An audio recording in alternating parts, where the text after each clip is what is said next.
Yo guys, ada beberapa hal atau fakta di ekosistem kripto Bitcoin secara terutama di sini yang potensial akan mengguncang harga Bitcoin ini semakin dalam di tahun 2024. Dan hal ini para holders baik itu Bitcoin ataupun altcoins harap untuk waspada, dan mari kita diskusikan di update video Black Cuan kali ini. Untuk itu, let's dive in. My friend, welcome back everyone to Black Cuan. Terima kasih telah mengupdate berita kripto dari channel ini. Teman-teman, di kesempatan kali ini, disclaimer dulu ya, bahwa ini bukan financial advice dan harap teman-teman untuk mempergunakan materi dari konten ini sebagai referensi atau bahan diskusi kita saja. Atau bolehlah disebut sebagai entertainment sajalah, seperti itu teman-teman ya. Baik, kita langsung saja di sini mengenai kejadian drop Bitcoin dari level 49.000 hingga ke 40.000 itu bisa menciptakan bumpy road. Artinya jalanan ini memang tidak semenyenangkan yang kita bayangkan. Dia naik-naik terus akan tetapi dia naik kemudian dia ada penurunan. Dan ada pun salah satu penyebab ya. Ini kita bisa kategorikan karena Bitcoin ini turun dari level atas itu dari 40-an 48 ya, sorry. Itu turun justru setelah ETF ini disetujui dan ekspektasi kita dia akan terjadi kenaikan terus-menerus, tidak seperti itu bayangannya. Kemudian ditambah lagi dengan adanya regulation loom atau regulasi yang membayangi, dan ketidakjelasan regulasi ini membuat harga Bitcoin itu tertekan. Termasuk juga Gary Gensler yang membuat list baru-baru ini, atau dia melisting beberapa altcoins yang dalam pantauannya dia untuk kayaknya mereka mau melakukan semacam skrutinisasi seperti itu teman-teman. Dan berkaitan dengan regulasi tadi, menurut saya ya, kan selama ini kan yang dituduh tempatnya sarang penjahat itu kan di kripto. Padahal menurut saya traditional finance itu juga tidak kurang banyak ya penjahat-penjahat yang bermain di bidang itu. So, dalam hal ini saya berpendapat bahwa kripto ini bukan masalahnya di sini. Yang jadi masalahnya itu adalah aktornya. Yang dalam hal ini US Senator introduce bill to combat illicit use of crypto assets. Yang dalam hal ini Cynthia Lummis ini menyatakan dia akan membuat semacam aturan dan bekerja sama dengan private sectors di sini.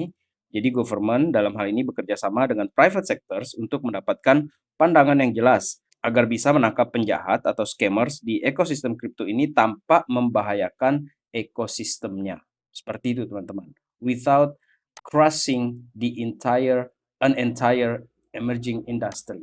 Dan kalau kita quotes juga ya dikatakan oleh Cynthia Lummis di sini, memang ada bad actors in every industry and crypto assets and no exception, but make no mistake, crypto itself is not a problem. Jadi kriptonya di sini bukan masalah. Yang bermasalah menurut saya adalah si Gary Gensler ya kayaknya ya, Gary Gensler dan kawan-kawan.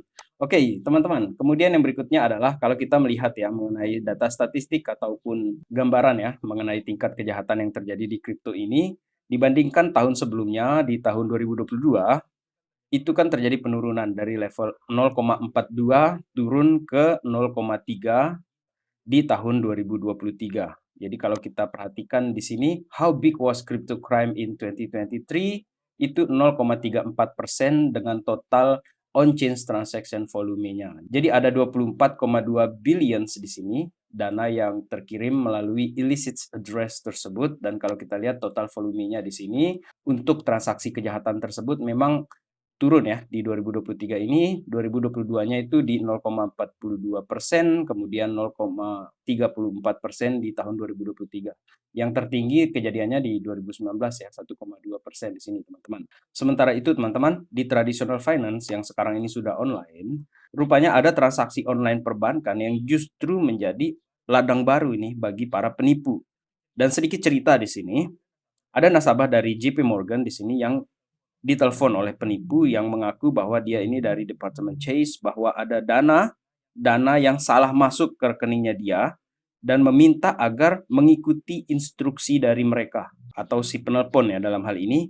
Ya seperti kita tahu lah, seperti kita dengar sering kan, si nasabah ini mengikuti instruksi dan hilanglah uang dari rekeningnya. Uniknya adalah ketika si pelapor ini pergi ke bank, pihak bank tidak bertanggung jawab atas kejadian seperti itu.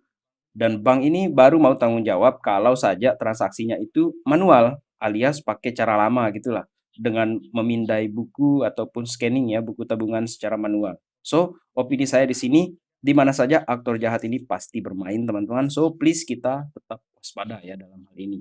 Kemudian kita tinggalkan ini, regulatory uncertainty segala macam yang membayangi market crypto ini, ada potensi penjualan yang cukup besar di sini, yang kemungkinan masih akan terjadi di dalam beberapa waktu ke depan ini.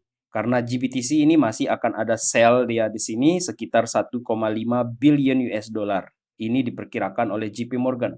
Bahkan JP Morgan di sini pun menyatakan bahwa akan ada semacam aksi take profit yang besar-besaran di sini karena setelah adanya untung bersih ya, net asset value di sini mereka dapatkan dari pembelian diskon yang sebelumnya ada 3 billion di sini yang akan keluar. Bahkan ya, teman-teman, di sini JP Morgan pun di sini kasih warning ya bahwa kemungkinan besar di sini tekanan jual ini bisa akan terus terjadi karena adanya biaya yang tinggi dari GBTC dan ini bisa menyebabkan penjualan lagi bahkan sampai di level 5 sampai 10 billion. Dan kalau kita lihat secara teknikal di sini teman-teman, dari time frame mingguan si Bitcoin-nya di sini, weekly candle-nya di sini tampaknya bearish. Kita bisa lihat di sini di angka sekitar 48-49 ribu, tekanan jual besar itu terjadi di sini teman-teman. Dan kalau kita mengacu kepada candle patterns ya semacam shooting star lah di sini kalau kita baca seperti itu teman-teman. Oleh karena itu wajar ya di Twitter ataupun di YouTube kita mendengar banyak sekali orang yang sudah teriak sekarang ini 30K, 30K, 32K. Akan tetapi untuk lebih clear-nya coba kita perhatikan apa yang ditampilkan oleh Steve Kutney di sini. Menarik untuk kita discuss di sini teman-teman karena dia ini merangkum ya kejadian dari setiap bull runs itu dari 2012 sampai 2023 ini. Kalau kita lihat ya teman-teman di sini ada dua fase yang terjadi sebelum terjadi spike habis-habisan harga si Bitcoin ini. Jadi dari harga bottom di sini itu terjadi dua fase dulu, baru setelah itu terjadi kenaikan yang tinggi masif ya teman-teman. Dan untuk kita ingat bahwa setiap fase itu ketika menyentuh resisten dia kembali lagi ke bottom untuk ngetes di sini supportnya. Dan itu juga yang terjadi di fase kedua seperti ini. Hanya saja perbedaannya adalah beda-beda jumlah harinya saja di sini. Jadi kalau di 2012 itu ada sekitar 375 hari totalnya di sini untuk fase 1 dan 2. Kemudian di sini ada 390 hari, 500 hari, dan sekarang ini kemungkinan besar kita akan sampai berapa hari, 300 atau mungkin 400 hari, karena di 2023 ini baru berjalan sekitar 284 hari, mengacu dari postingannya Steve Kutney di sini teman-teman. Dan unik ya, ada exception di sini untuk di fase 2019 itu dia mix di sini karena ada kejadian COVID. Tetapi di 1, 2, dan 4 ini fase ini polanya sama teman-teman. Hanya saja sekarang ini unik ya. Di fase yang kita ini kita belum menyentuh support di sini. Yang kalau kita bayangkan seperti yang dibicarakan ya di forum-forum ataupun di Twitter atau di YouTube bahwa Bitcoin ini harus menyentuh ke level 32.000. Dan perkiraan saya dalam hal ini teman-teman, kemungkinan ini hanya akan terjadi sumbu yang cepat sekali di sini. Itu ekspektasi saya kemungkinan besar seperti itu.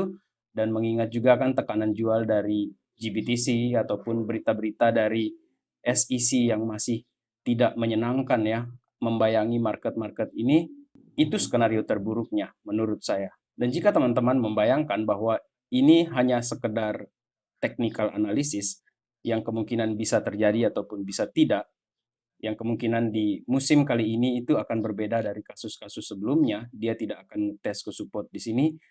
Coba teman-teman berikan opini teman-teman bercuan di sini. Saya ingin tahu pendapat kalian seperti apa. Dan apabila kalian menganggap bahwa kemungkinan besar Bitcoin ini akan menyentuh dulu ke area support di sini, kemudian baru setelah itu terjadi pemantulan, coba tulis pendapat kalian juga di kolom komentar. Saya ingin tahu teman-teman. Dan kemudian teman-teman kita berbicara mengenai BTC ETF di sini bahwa BlackRock di sini telah memegang sekitar 25.000 BTC dengan total 1,06 billion untuk spot mereka dan kayaknya ini masih kurang dan mereka masih mau beli lagi dan oleh karena itu untuk kita merasakan ya dampak dari ETF ini kayaknya belum karena ini kan baru-baru semingguan lah seperti itu kemungkinan dalam beberapa waktu ke depan sama seperti yang saya katakan di video yang sebelumnya bahwa ketika halving pun BTC ini butuh waktu sekitar 200 sampai 300 hari untuk dia mencapai ke ATH yang baru. Dan dalam hal ini, skenario ini mungkin bisa jadi layak kita pantau ya teman-teman. Bisa kejadian ataupun bisa tidak.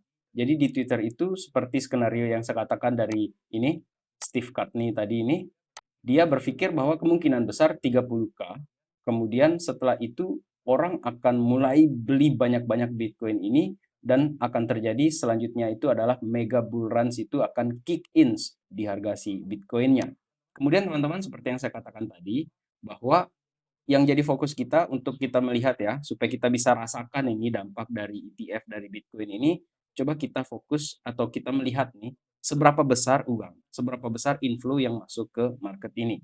Karena kalau kita perhatikan dengan baik-baik ya di sini, Bitcoin ETF ini kan baru jalan nih minggu pertamanya. Kemudian siapa yang menang, siapa yang kalah dalam hal ini. Fokus saya adalah seberapa besar uang yang masuk ke sini.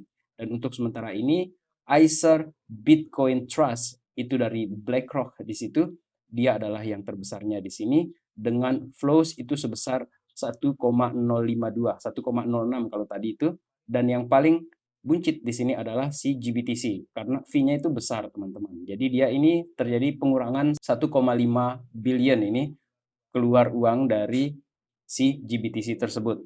Dan akhirnya uang-uang itu pindah ke ETF yang fee-nya murah, teman-teman. Jadi yang akan kita tunggu adalah seberapa besar flow itu yang akan masuk nanti, berapa juta dolar ataupun berapa miliar US dollar yang akan masuk ke dalam spot Bitcoin ETF ini ke depannya, teman-teman. Dan kita tahu bersama-sama bahwa di spot Bitcoin ETF itu mereka harus punya barang aslinya, barang reals-nya. Di situ perbedaannya dengan future ETF. Yang dimana hal tersebut akan membuat kelangkaan di si Bitcoin-nya tersebut. Oke, sekarang kita beralih ke berita negatif yang justru kesannya akan menjadi semacam berita yang positif. Teman-teman, kita tahu Jimmy Dimon maksud saya di sini sudah mengatakan bahwa berhenti saya bicara tentang Bitcoin lagi, I don't care. Jadi kalau Jimmy Dimon sudah berhenti bicara tentang Bitcoin, itu artinya secara tidak langsung saya mengartikan Jamie Dimon tidak mau memperkeruh suasana lagi untuk market kripto ini karena dia sudah tidak peduli lagi. Oke, seperti itu teman-teman. Kemudian kalau kita beralih kepada si Jim Cramer di sini, si Inverse Jim Cramer, dia katakan nasty beginning the Bitcoin sell off. Oke, saya senang sekali kalau dia sangat-sangat bearish terhadap Bitcoin. Sangat-sangat bearish itu kita senang sekali. Karena itu kan pertanda yang kebalikan teman-teman. Jadi dia katakan euforia si ETF ini juga ternyata tidak menyebabkan harga Bitcoin ini naik. Padahal sebelumnya dia puji-puji.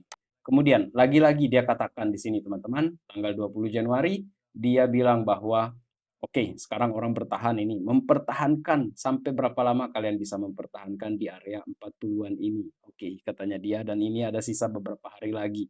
Ya inilah yang saya katakan tadi, ada hal-hal yang akan mengguncang market ini dan termasuk juga Jim Cramer dengan inverse-nya di sini teman-teman. Sampai berapa lama? Let's them try to hold it for couple of days. Sampai berapa lama 40-an ini akan bertahan. Dan tidak kurang tidak lebih dia juga bilang bahwa ini masih jauh. Jadi dia ada pembicaraan dengan Larry William, dia bilang ini masih jauh dari bottom. Artinya ada kemungkinan turun makin jauh lagi ke bottom ini teman-teman untuk si Bitcoin-nya. Wah, luar biasa si Jim Cramer di sini ya. Dan inilah salah satu yang membuat saya tertarik teman-teman untuk mengajak sahabat Black Cuan berdiskusi karena ketika si Jim Cramer ini begitu bearish dia, itu kita bahagianya luar biasa. Meskipun ini sangat tidak rasional ya menurut saya, tetapi inilah yang kebiasaan terjadi seperti itu teman-teman. Dia malah kebalikannya dari apa yang dikatakan si Jim Cramer. Dan menutup video kali ini, apakah Bitcoin benar akan terjadi penurunan yang drastis seperti yang kita bisa lihat ya dari chart di sini? Menurut saya skenario-nya bisa terjadi kapan saja, malah yang sebaliknya juga kemungkinan terjadi. Dan saya berharap semoga teman-teman tetap stay strong di sini, menjaga visi long terms-nya, dan sedikit advice di sini yang saya kutip dari Twitter, sebaiknya kalau berinvestasi itu dengan uang yang dingin, karena kalau kita pakai uang yang kita butuhkan sewaktu-waktu ya, dan terutama itu investasinya dalam short terms, itu dapat dikatakan sebagai bagian dari gambling, teman-teman. It is called gambling. Dan sebagai plankton di dalam ekosistem ini, saya tetap hold koin-koin saya, baik itu XRP, Cardano ADA, kemudian yang baru-baru yang sudah terakumulasi kecil-kecilan juga, baik itu crypto GameFi seperti Super ataupun Beams di sana, kemudian Algorand dan beberapa koin lainnya, dan beberapa sudah ada profit taking. Kemudian kita tunggu seperti apa pergerakan dari Bitcoin halving nanti ini yang akan kita hadapi dalam beberapa bulan ke depan. Until then, my friend, let's enjoy the ride, guys. Selamat berakhir pekan. Salam Black Cuan. Peace, my friend.